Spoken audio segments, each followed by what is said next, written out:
In the world of self-help and personal development, one organization promised transformation and empowerment, but beneath its polished exterior lay a dark and sinister reality. This is the story of NXIVM. Raniere's parents divorced when he was young, and he was raised primarily by his mother. From an early age, he was considered highly intelligent and was enrolled in an accelerated learning program. His mother reportedly noted his manipulative tendencies even as a child, a trait that would become more pronounced as he grew older. Raniere claimed to have an exceptionally high IQ, supposedly scoring 240 on an IQ test when he was 12. Whether or not this claim is accurate, it contributed to his mystique as a genius. This perception of his intelligence helped him gain followers later in life. In his teenage years, Raniere moved with his mother to Suffern, New York. He attended Rensselaer Polytechnic Institute, RPI, in Troy, New York, where he studied physics, math, and biology. During his time at RPI, he was known for his eccentric behavior and grandiose claims. Raniere graduated from RPI in 1982 with a degree in biology. However, his academic achievements were marred by accusations of cheating and plagiarism, suggesting that his intellect might not have been as extraordinary as he claimed.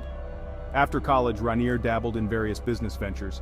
His first major enterprise was Consumers Byline Inc., a multi-level marketing company that promised significant savings on everyday products. The company quickly grew, but it also attracted legal scrutiny. Consumers Byline Inc. was established in 1990 and operated as a pyramid scheme. Members paid a fee to join and were encouraged to recruit others, promising significant discounts and commissions. At its peak, the company had tens of thousands of members. Former Consumers Byline member.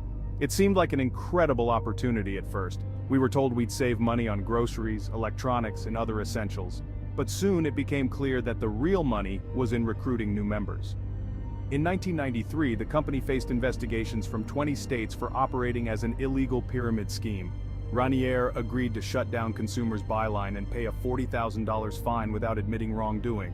Salzman grew up in a middle-class family and pursued a career in healthcare. She trained as a nurse and later became a hypnotherapist, specializing in neuro-linguistic programming, NLP.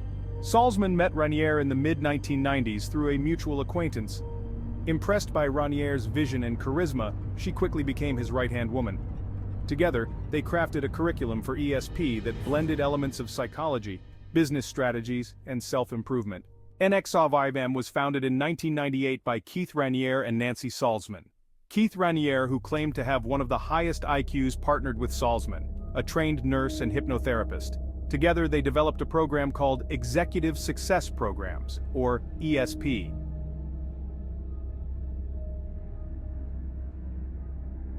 Raniere's alleged high IQ and his charisma made him a magnetic figure.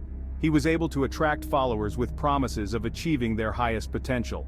Salzman's skills in hypnosis and NLP, or neuro-linguistic programming, were used to create the framework for NXIVM's courses, which promised to help people reprogram their thoughts and behaviors for success. ESP was marketed as a way to unlock human potential and achieve personal and professional success. The courses were intense and expensive, often costing thousands of dollars. Participants were encouraged to recruit new members, creating a pyramid-like structure. At first, it seemed like a legitimate self-help group. The seminars were motivational and we felt like we were part of something special.